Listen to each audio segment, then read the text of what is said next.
So race 2 for the Kumho BMW Championship, with Gary Whittaker, the race 1 winner, claiming pole position for this rolling start for race 2. Colin Wells lining up with him at the front of the grid. Colin very frustrated, I think it's fair to say, after qualifying in race 1 that he can't quite get this car, the M3 that he drives, to handle in quite the way that he wants, and therefore is able to get onto terms with Gary Whittaker. If he's been able to do anything between races, then watch out, because he's grimly determined to try and conquer Gary here at Whittaker's home circuit. The second row of the grid, though, Carl Skitt, who went very, very well in the first race with a 3.2 litre BMW compact that you can see coming through third in the shot. There it is on the inside of row 2 for the rolling start, stepping up to the more powerful cars for the first time, and there was a school of thought that he might struggle to adapt, but he adapted very well in race 1. And then lining up alongside him is Tom Wrigley, who is 19 years of age, runs a kart track, that's his occupation, and really inherited fourth place on the last lap because of a spin from Ian Hill. James Card is on row 3. Ian Hill, after his spin, finished 6th in race 1, so he gets the outside of row 3. Richard Bacon and Laurie Dunster share the 4th row ahead of Darren Fielding and Mark Smith, who was a class winner in the earlier race. So the cars putting a bit of warmth into the Kumho rubber come down towards the chicane, and we are going to be in business for 15 minutes of racing any moment now.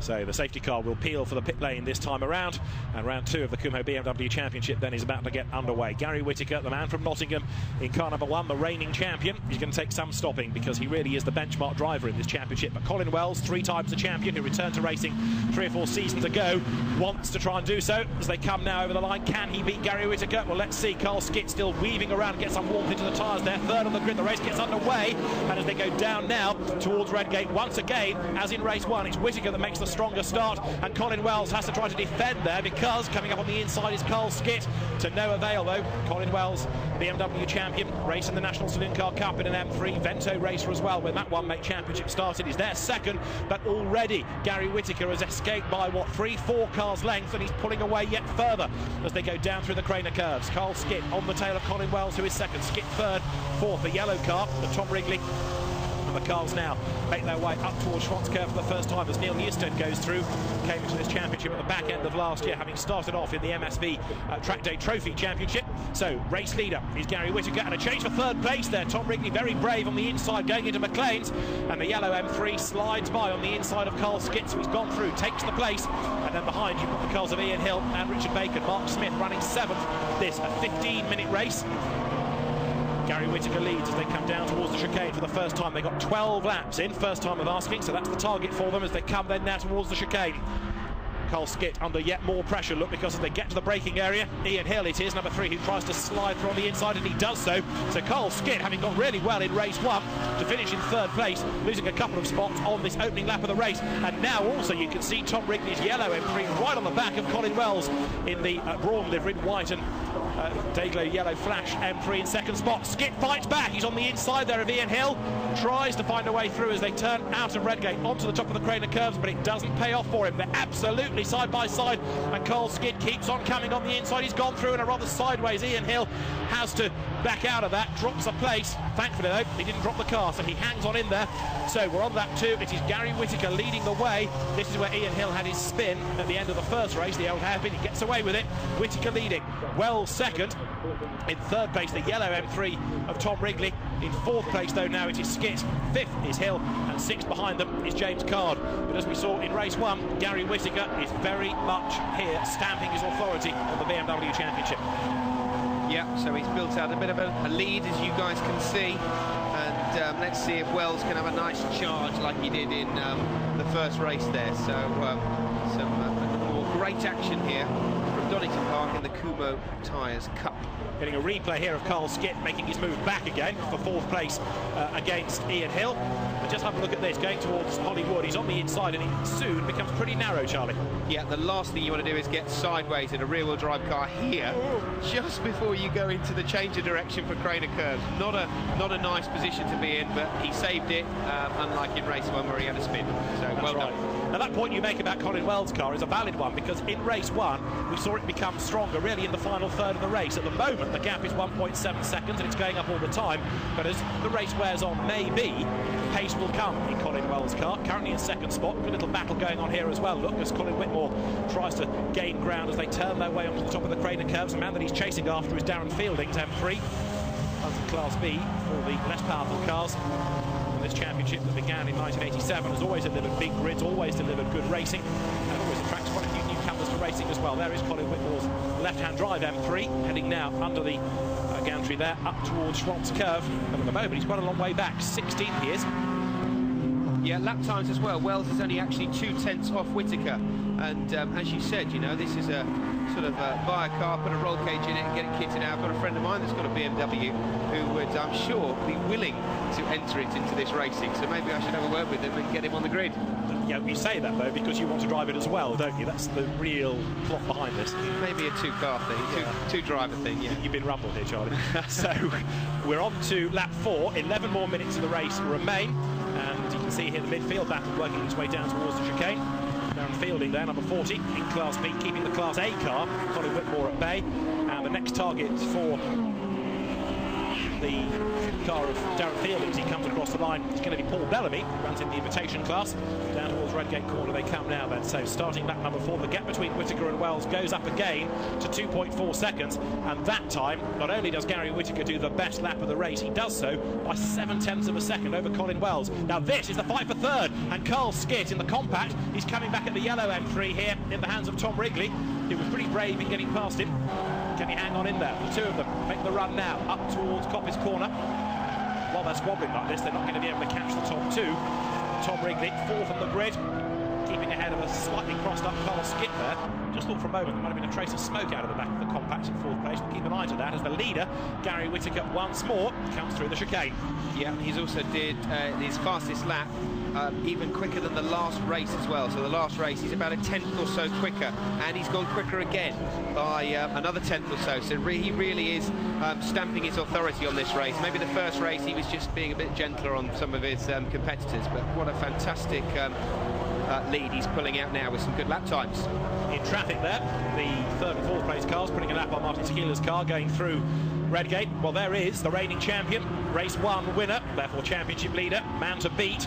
Every accolade you want to give him at the moment in BMW racing. Gary Whittaker, the man from Nottingham, looking for a double win here at his home circuit, making his way now up towards Schwant's curve. And Colin Wells now 3.2 seconds back. Really frustrating this for Colin. These two way clear of anybody else. On occasions, as we saw last year, many occasions to be fair, Colin Wells is right up there with Gary Whittaker. But here around Donington Park, Colin's car just does not want to function. It's lighter than it was last year. It's almost at the same weight as Gary Whittaker's car now. But still, he can't get onto terms around Donington at least. Yeah, the way he's sliding that car through Old Hairpin, McLean's and Coppice, now coming into the redesigned chicane here at Donington Park, making the pit straight much longer. I'd be very surprised if this wasn't probably a quicker lap again, because he really is squeezing every last ounce out of this BMW. Yes, 15.8, so I was correct. So there you go. So another a good few tenths quicker again. So he really is definitely stamping his authority in race 2 here at Donington. Tyres get warmer, car gets lighter as the fuel load comes down. And of course, sooner or later, he'll struggle to do these laps because he'll end up in traffic. Here's the fight for third. Wrigley goes wide.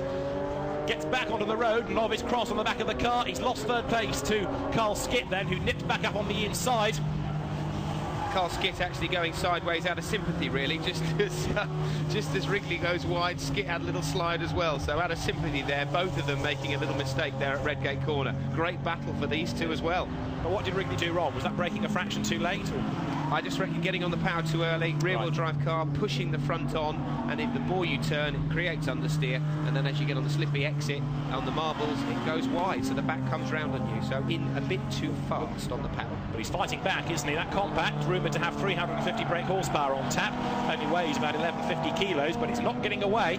Tom Wrigley here doing a very, very good job in this E36 shape M3. It's an old car, built in 1992, but it's being driven very, very rapidly, and bear in mind, 19 years of age, age, novice cross on the back, so limited racing experience, and he's up there in 4th place now, was 3rd earlier. The leader has gone by a much slower lap relative to his lap in the 15s. Pace has backed off, and Colin Wells quicker by 0.2 of a second. So now, as we've got to the halfway mark, 7 more minutes of the race to go, is this where we see Colin's car starting to work a little bit better, as we did in race 1. Yeah, Colin's crew really needs to have a bit more testing, I think, really. Get that car on the pace a little bit quicker, because it's letting Whittaker get away a little bit too much at the early part of the race. But Wells, you know, it's fantastic when you're driving a car that comes into its own halfway through the race. And if it's a longer race, it works beautifully for you and the tyres. Colin now has got to work his way past some back markers as well, which he does on the inside there, going through Schwant's curve, up now towards McLean's corner, and Gary Whittaker leading the way. Colin Wells sliding the car through. Yeah, having a lovely slide, 4-wheeled slide there as they go through McLean's. Coming into Coppice, does he do the same? No, a little bit of understeer there. You can hear the tyres working, screeching around on these slightly cut-slip road tyres for this sort of relatively cheap and easy-to-run championship. There we go, we've got an engine failure just coming up to the chicane. Yeah. And let's hope there's no liquid being dropped on the road there, because that's going to make life a bit leery for those behind, and the driver very wisely ducks out of the way, that being Peter Miller's 328i, I think, by the look of it. So the leader goes through with now 6 more minutes to go. Production class battle going on there, look, between 91 Darren Beckley as he comes out of the chicane, and you've got Martin Whitehouse up behind him, the washing machine service engineer by trade. Now there, Gary Whittaker up front, lap 8 into the last 6 minutes now, Charlie. Yeah, so lights ablaze, seething, you know, skiving through the old back markers, sorry, and having a really good run there. Lap time hasn't been able to match that 15.8 that he did earlier on in the race, so I don't know whether he's got a special button in that car or something, but that was a stonking lap from Whittaker. Just gave Wells that real struggle to try and keep up with him. But now, of course, he's in the traffic, isn't he? So it's going to be harder to find that clear track space that he needs if he's going to do another lap record type pace like that, as he comes now out of Coppice. So there he is, Gary Whittaker leads the way. Or task wheel behind, as you hear the cars and you see them coming out of Coppice. Colin Wells had brought the gap down fractionally last time to 3.4 seconds. But the problem is the time is lost early on in the race. Gary Whittaker with more back markers ahead, one of whom locks up there, look, coming down towards the chicane. Matthew Fielding, the man that runs an accident repair centre, gets out of the way, leader comes through. Looking in his mirror, probably saw Whittaker, lights ablaze, thinking, oh, race leader behind me, panicked a bit, stamped on the brakes and out-braked himself. So a little bit green there on having the leaders bearing down on you. It can be quite a nerve-wracking experience. Absolutely. Colin Wells another 10th closer, and now in fact also Carl Skitt, look, has got away from Tom Wrigley. The gap has widened between those two as they go into Redgate.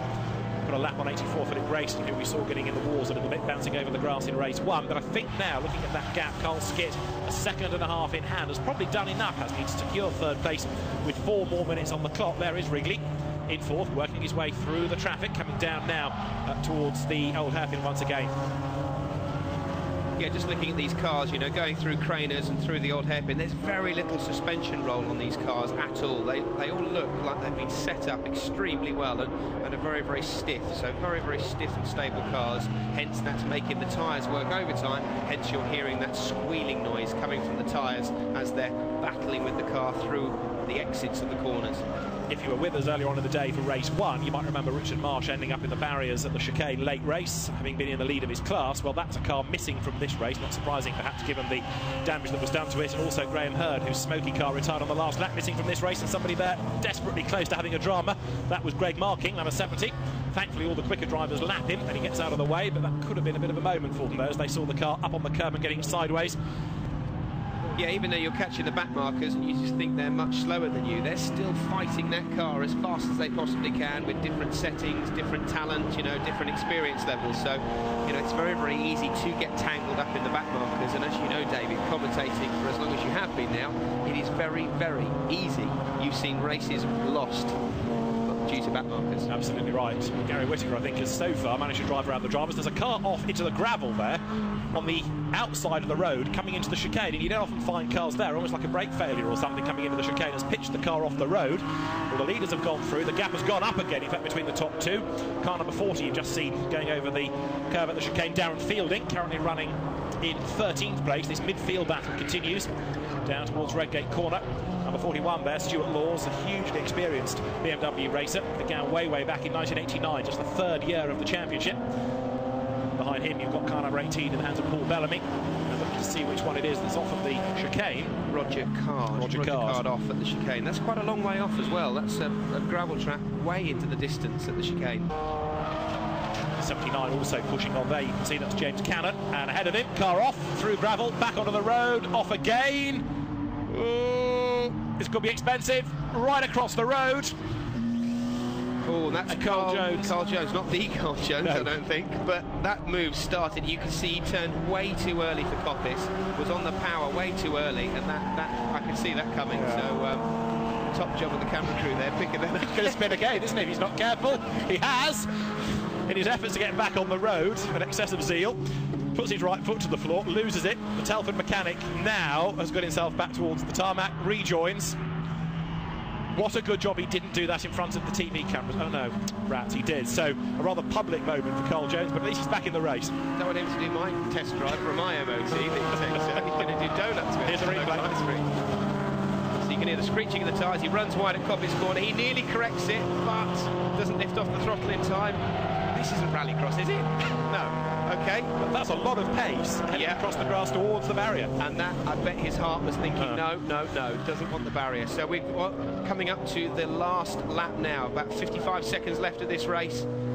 Whittaker, again, hasn't managed to match that 1:15.89 lap time that he did earlier on in the race. But he is 4.7 seconds ahead, so in a sense he doesn't need to, and come what may now, he's just got to bring it home, hasn't he? Colin Wells, relatively speaking, is a long way back, just under 5 seconds adrift, so Gary Whittaker works his way through the traffic and really has put on 2 faultless displays. He was a winner in front of the TV cameras at Castle Combe last year as well, when he absolutely annihilated the opposition at Castle Combe on his way to winning the championship.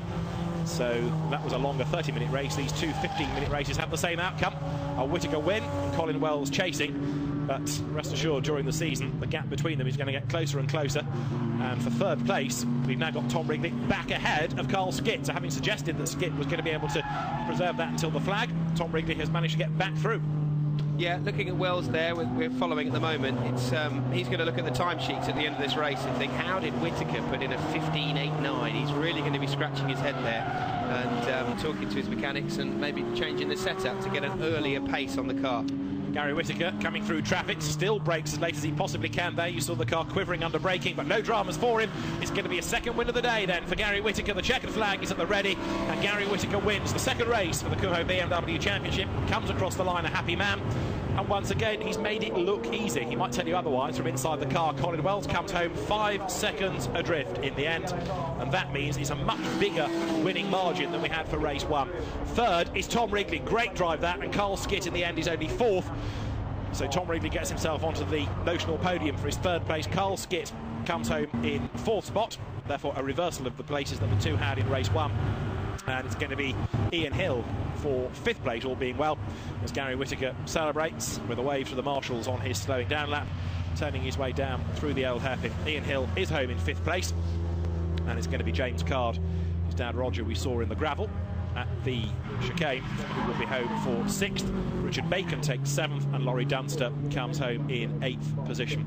Well, it's an immaculate car. It is very well driven by Gary Whittaker. We get a replay of some of the highlights of the race now, including Carl Skitt once again looking for a pretty narrow gap away from the start. Had this battle early on with Ian Hill and was able to make a run coming up on the inside. We had the problems at the chicane for the Class C car of Peter Miller that retired, and then Carl Jones had this almighty lose coming out of Coppice and came within an ace of hitting the Armco on the inside of the road out of Coppice Corner. He was able to continue, finished in 20th spot incidentally, but Gary Whittaker just untouchable on his way to a 2nd race win of the day here at Donnington Park at this Motors TV live race day. And